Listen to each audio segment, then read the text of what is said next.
Hey everyone, welcome to the Smiling Homeschooler Podcast. We're glad you can join us. It's been a couple weeks. Last week we kind of had a special episode since I was at the fair, which we might talk about here in a second. But before we begin, I want to thank Teaching Textbooks just for making this all possible. They're just an amazing partner and an amazing math curriculum. Our family actually does use Teaching Textbooks. I used it well before the Smiling Homeschooler existed. Most of my siblings have as well, and I think your family will really like it. So if you haven't checked them out, you should over at teachingtextbooks.com. We also want to thank Samaritan Ministries and REDEEM HealthShare, where members are committed to honoring Christ and serving one another through healthcare needs. As Dad likes to say, we use, love, and recommend Samaritan Ministries, and you can learn more about REDEEM HealthShare at samaritanministries.org/familyman, I believe, is the URL. So go check them out there. Tell them we sent you. Appreciate their support. And it really is something that, again, we use and recommend. So, Dad, if you're ready to go ahead and get started, let's go. We are ready to go. Last time it was me flying solo, and Ben just got back. Not back, but he was at the fair, like he mentioned. Much. So, Ben, why don't you just give us a little recap of the fair? You have a richer daughter now and how all that worked out. Yeah. It was a good fair year. This was the first official 4-H year for us for Renly, our oldest. In the past, Rissa grew up doing it. So actually the year I met her was her last year. And so now our daughter doing it is pretty wild to me. A circle of life. Yeah, seriously. But so we've done mini before, which is like not technically 4-H, but it's, kind of to get kids in. So this year she actually did it. So she did it with her goats that my mother-in-law has purchased and has at her house. And she won grand and reserve champion for those, which was really fun. Tip, if you want to do the 4-H fair, pick an animal that there is almost no competition in if you want to just win. So a pygmy goat has no competition at our thing, even though they are good goats. But and then they have an auction at the end. Yeah. Tell us about that. So yeah, and then also she did llama, so that was really fun. But it was a hot week. It was the hottest week of the year so far. We stayed at the campground. I will talk about the auction, but we stayed at the or at the fair for the first time, which we'd never done before, which was really fun, exhausting, and unbelievably dirty. But it was super enjoyable. So a lot of good memories. And then the auction is like, if you haven't done it 4-H ever, it's basically a bunch of people pretending it's an auction, just giving money to the kids to help them out. I honestly don't get it because it feels like just a farce to me, where it's like they're like acting like people are bidding against each other, but really it's a lot of times it's just like the family, getting people to donate money. If it's like a champion, it's usually that. So it's like there's not really anyone else bidding. It's just whatever the family has money. So they're like just raising it over and over until they hit the money that they brought, so. But then for like Renly, it actually ended up being one of the company I work at, one of our clients bought hers, which we didn't know, and I don't think they knew it either. But they gave her $500 for just doing it, So Crazy. And it's not like the old days where you'd raise the animal and then you'd say goodbye to your animals. Mm-hmm. They put it on a truck and turned it into a hamburger. Because it used to be that, totally.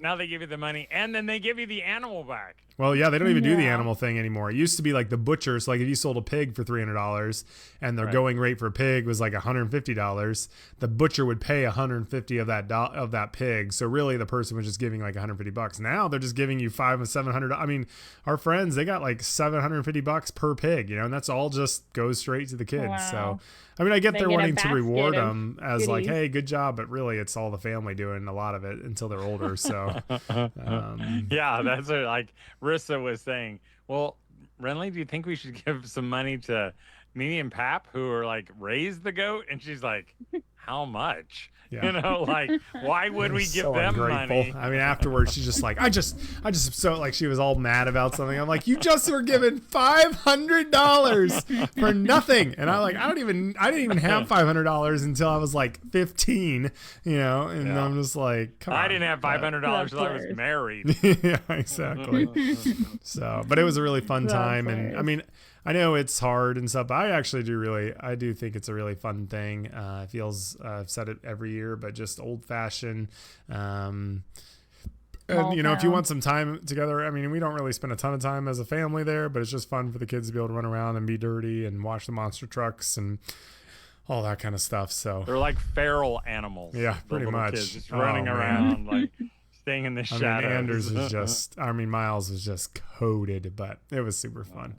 So And so Kat went to the fair too, but what did you spend? About 25 minutes total? About maybe 3 hours. 1 hour one night and 2 hours another night. That's the perfect amount. The perfect amount. Yeah, we didn't grow up on it, so it doesn't have the same nostalgia. I mean, we went and visited the fair usually like once a summer, but it's just not the same nostalgia vibe for me. But it's a big letter week this week at our house because Sam and McKenna they're going to have their third child, a little girl, on Friday. They're going in for a C-section. We're going to go over and watch the kids, and probably before they eat their breakfast, they will have a new sibling in their house, which is pretty cool. And Maggie and her husband Josh just bought a brand new house. Not brand new. No, not brand new. Not a brand new house. Old. An old house that had was its centennial birthday this year too, or 20 years bicentennial. after Abraham Lincoln was assassinated. Yeah. But it's a big brick house. Awesome. Her husband calls it the haunted house. But it's super cool. It's going to be a great, great house. It's been a lot of fun. And Catherine is like, you're getting closer. You're still a ways, but you're going to have a baby in a little ways. About halfway there, actually. Well, you are closer. Tomorrow you'll be closer even still. Yeah. That's true. Slightly over halfway. Yeah. And the really That's big true. news is that I'm getting new glasses, so they're in the mail right now. So That's big stuff. Hey, I can the barely really see big out of these news- right now. the really big news was Cohen. Did you share his news? He caught told you? he caught an. Go ahead.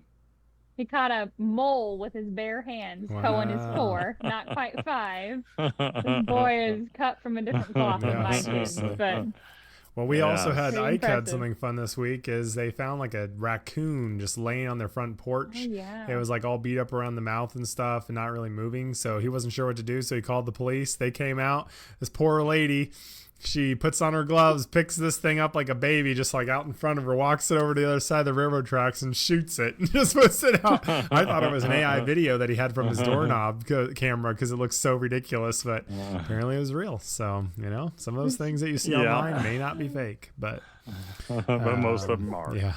So, well, speaking of online and stuff, Dad, you posted something recently that kind of inspired our topic. So you want to maybe, introduce what our kind of core So I was focus just is thinking tonight? about it. That I'm always posting things over Facebook, and I hope you go over and check everything I post. My thinking behind those things is that they would be encouragement. I always think of the movie You've Got Mail. No, what's the next one? What's the one after You Got Mail? Sleepless in Seattle? No, Sleepless in Seattle's first. Then You've Got Mail. Yeah. And You've Got Mail, the boyfriend of Meg Ryan is this goofy guy who works for the reporter or for the newspaper. And he writes an article, and he's always uses a lot of words, but he writes at one point, "You are a lone reed," blowing in the wind. And she's like, "What in the heck does that mean?" But so I feel like a lone reed, that everybody else is encouraging everybody, work harder, you can do better, clean better, cover more material. And I feel like I'm a lone reed blowing in the wind that says, relax, you're doing a great job. This is what matters. And so that's what I post. And so I've done lots of memes and things like that. And so I put a meme up there that basically said, and I'm just paraphrasing because I'm not looking at it right now, but what do you use more often? And the whole idea started from the idea of, I just cannot fold a fitted sheet. I do not know how it works. Who has? Mom, Catherine. Wow. They can fold a fitted sheet so it looks square when you might just I start out, I know you put your hands in the pockets, and then I just wad it up into a big ball. I tried to show Carolyn one time, and I'm pretty sure she ended up inside the sheet. It was hilarious. Well, and so I said, what do you do more often? Fold a fitted sheet or do a complex math problem in real life? Do you talk about 19th century composers, or do you research something on the internet? So basically, they were things that you do in school that we spend so much time doing in school, and then things that we use in everyday practical life. And I said, what if you were to do your school based on this? What would it look like? And I always think it's interesting because usually the first comments are real affirming. Like, oh yeah, I so needed to hear this. Thank you, thank you. And then, like chum in the waters that brings along a feeding frenzy. There are some moms who go, are you a certified teacher? Are you, I think these are the things that everybody should know how to do at a basic level. And then it gets a little ugly because all the moms come to my defense and they take it into their hands to tar and feather these people. But I guess, as I was thinking about it, what I feel is that I feel like lots of moms come in and they're like, they're just reading a post. They're having a good day, maybe enjoying their kids or just doing summer. They read a post and all of a sudden now they think, oh man, maybe there is some validity in there. This lady said this is basic information when it talks about Pythagorean theorem and all these different things, the genus species, of animals. And man, my kids don't know any of this. Maybe I'm behind the ball, and I just don't like that. So I don't like that feeling. And then today, I was just thinking about this. I don't know if you guys remember the spot in the movie that I sent along, but I was thinking about this phrase, and I couldn't remember it exactly. But it's from the Disney movie Tomorrowland. It's not a great movie. It's an okay movie. Could have been great. It could have been great. Could have been. But it wasn't. But at this one point, there's this kind of the daughter, the star of the show. I can't remember what her name is in the show. But she is a not an opportunist. What do you say? An optimist. Optimist. So she's an optimist, and her dad and the rest of the world are pessimists. And at one point, the dad is kind of like, you need to do this because you need to be realistic. And she repeats a story back to her father that apparently he's repeated her, shared with her lots of times. And she says, Dad, let me tell you a story. There are two wolves who are always fighting. Now he knows the story. She says, one is darkness and despair. The other is light and hope. The question is, which wolf wins? And the dad knows, but he doesn't want to say, and she starts to walk away. Fine, if you don't want to answer it. And then he says, the one you feed.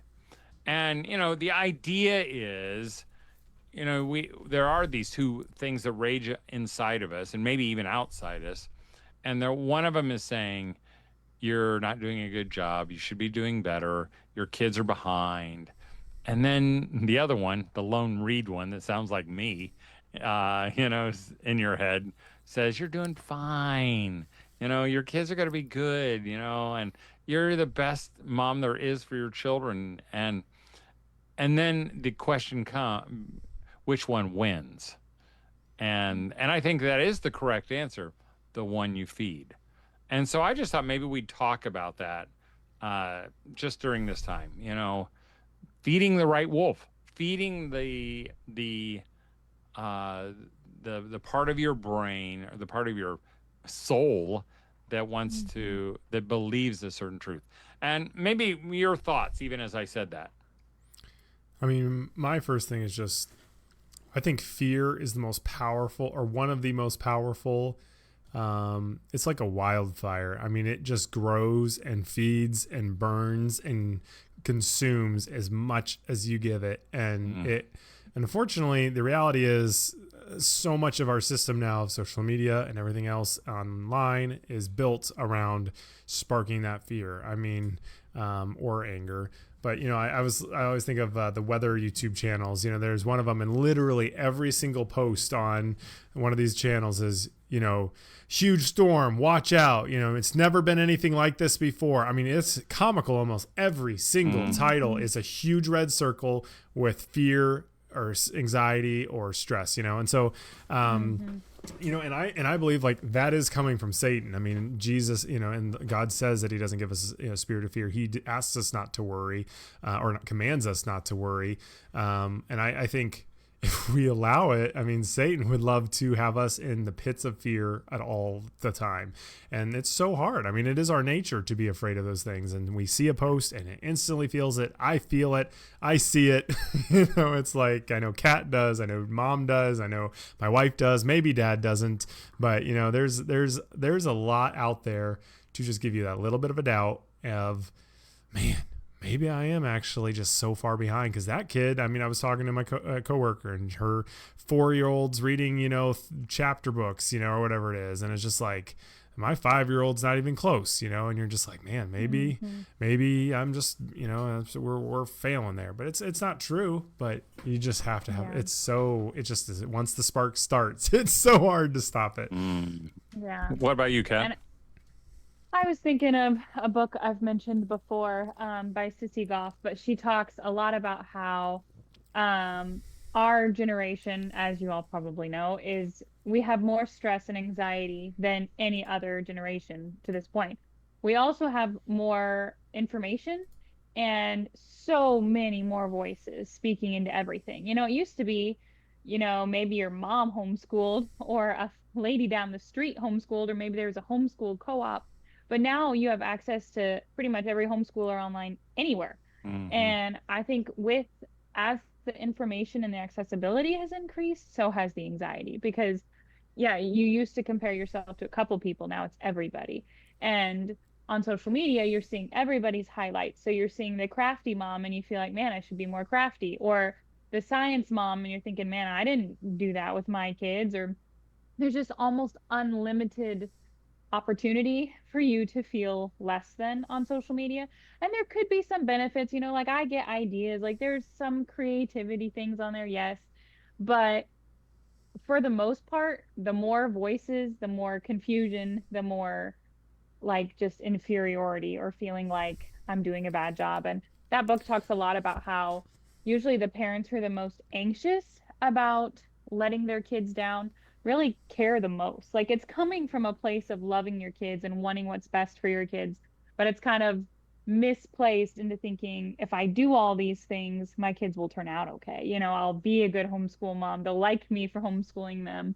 And I just think it's become so hard to keep your focus on your own race, your own journey, because you can see everybody else's in real time right in front of you. Mm-hmm. Well, before we talk about how do we feed the wolf or which wolf to feed there, let's just say we want to thank Samaritan Ministries and REDEEM HealthShare. Everybody knows that sharing works, whether it's helping a neighbor move, cleaning up after a storm, shoveling the sidewalk after a big snow, or sharing healthcare burdens. For over 30 years, Samaritan Ministries has been a ministry of Christians helping Christians with healthcare needs. So whether you need a hand or you can lend a hand, being members of Samaritan or their recently launched REDEEM HealthShare ministry makes healthcare sharing possible. Take it from me. It works for my family. Learn more at SamaritanMinistries.org/FamilyMan. And again, we want to thank Teaching Textbooks for all their support of the Smiling Homeschooler. Their math curriculum is so interactive, it's fun, it's engaging. I think the way they break stuff down really helps your child learn better. And it's super mobile. You can put it on any device that has an internet browser, basically. So it's really easy to access, not access, access. And if you haven't checked them out, you can. There's a free trial. They have amazing customer support, and they have lots of options over at teachingtextbooks.com. So go support them. Check them out for this next school year when it comes. Well, talking about that though, because I like that analogy about feeding the wolves. How do you feed the wolf that wins that, that brings hope and healing and freedom and starve the other one? Because I can feel as I read these posts, there are lots of moms who feel defensive, like they have to defend it, and sometimes I feel like they start to defend it and then they kind of cave a little bit in their defense and say, well, yeah, I know it's important, but it's not as important as these other things. And there are times I want to say it's not important. We pretend that it is important and we keep saying this, but it is not. And I've noticed, just to let you moms know, that a lot of these people, and they're not these people, but a lot of those people, I don't even think they homeschool. I think some of them are just observers who come across the post, it gets stuck in their feed because someone they know, and then they make comments on it. Yeah. Or there are some mean-spirited people who just want to say angry things. And so, I really am interested, like, how do we help each other and help ourselves, believe the truth? Well, I think one thing is important to realize is I don't think the default is to not feel afraid. I think if you just coast or you just let what happens happen, it will lead to fear generally. I think most of the reinforcement comes from people not being encouraging, and it usually ends up being discouraging because comparison, I think, is the default for most people, and I think that's what social media is geared towards. So if you're not really intentional about not being afraid or feeling that comparison just dragging you down, I think you will naturally feel more down because of it than otherwise. But I know something for Riss and I this last year has been a big journey is having truth readily at hand, and I believe that's the Bible. So having God's truth at whether that's in front of you, around the house, that you're memorizing, that you're praying, that you're reading, and that you're consuming the stuff that is accurate. Maybe it's also listening to the Smiling Homeschooler regularly, that kind of stuff. If you're not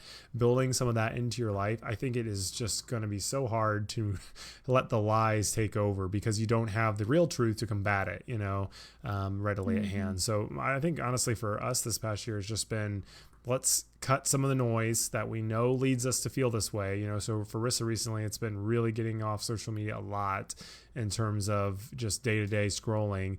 And it's been a huge thing for her because she gets on, she sees a post, it feels immediately discouraging, and it just sends her day down, And so she's like, why am I doing this to myself, all through the day? And so instead she's reading her Bible, reading a good book, writing some stuff down, just spending time with her kids, focused on, friends that she has, their best interest in mind, and not just trying to, get a bunch of eyeballs. And I think those things really do make a huge impact.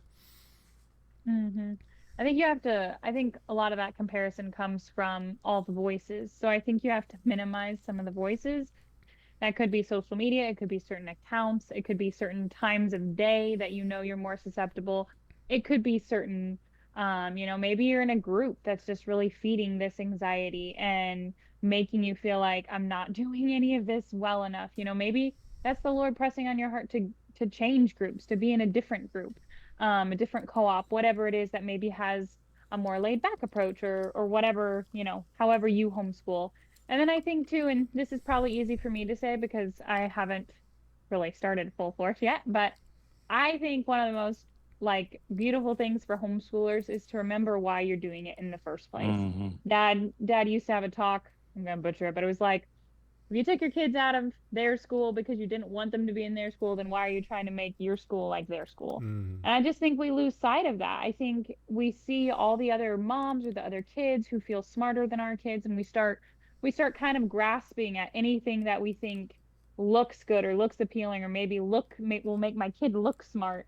And we just forget why we even did it in the first place. What are your reasons? What are your and your husband's reasons for homeschooling, and what's kind of the backbone of it all? I think that has to be more than just, I want smart kids, because homeschooling is so much more than that. So I think that mission is really important in kind of staying focused on what really matters. I agree with all that. I just think that's also, but I think sometimes what I see though is a defense of ourselves. Sometimes we go to, but homeschooling works. See, our kids are smart. Our kids are well adjusted. Our kids, to me, that's not why I don't put any weight in that, because, for Catherine, she may not feel it now because, her daughter, her firstborn child, is going to be a whiz. She's just going to read early. She's going to know all her letters early. She's just going to. And it's easy to think, oh, yeah, we're doing okay, or you don't feel that same stress. But when you have your next child, and I'm not saying Ellis will be that way, but when you have that next child. No, I'm just kidding. I said, he'll be that way. Then you're like, I always used to say with Ike, it was like, what's the letter? Cut. and he'd say fish, and then you start to freak out, and then you start to think, and then they'll start to say, well, maybe maybe I do need some. And I'm like, no, that's not the thing. The truth is God gave your children exactly the mother you needed. Yeah. And I can just totally rest in that I don't have to worry about my lack of skills or whatever skills. I just know God doesn't make mistakes, and he put me with these kids. And basically that's enough. You don't need, it doesn't take a village. It really, parents can train their kids, and, or to believe that all my children are masterpieces. I say that all the time, and parents nod their heads in agreement, but that's the truth. And so really it's not about us at all. It's about what God is doing in us and how he set this all up. And homeschooling is just an extension of family, and we don't have to be worried. That doesn't mean we can't work on things. It doesn't mean, we don't have shortcomings, but I can even be comfortable in my shortcomings, knowing that God knew about that too. And so I can be comfortable in that. And I was telling Kat and Ben that I had written them telling, hey, how about we talk about this? And 10 minutes before, I got an email from Jeannie Miller. And Jeannie, I hope you didn't mind me using your name. But on one of my posts was about labeling the parts of speech. And she says, I love labeling the parts of speech and the fact that it's so unimportant. She said, I was actually going to send my 2 youngest children to a private Christian school this year after homeschooling for 5 years. They wanted to do a placement test, and the only thing they were behind on was things like diagramming sentences and labeling parts of speech. And my first grader wasn't reading fluently. Like, really? He's 6 years old. So I decided we will continue homeschooling at our own pace and learning what is important in real life. And thank you for your continued reassurance that we will be okay, even though I sometimes wonder. And I wrote her back and I said, you don't need to wonder anymore, because you're doing a great job. And I would say to all you moms listening, you don't need to wonder if you're doing a good job, because the truth is God knew your kids needed you, and he gave them you so you could do what you needed to do to get them ready. And you can do that. You can do that from pre-K all the way till they leave your home. You don't need an expert to step in, and you've got this, and your kids are exactly where they're supposed to be.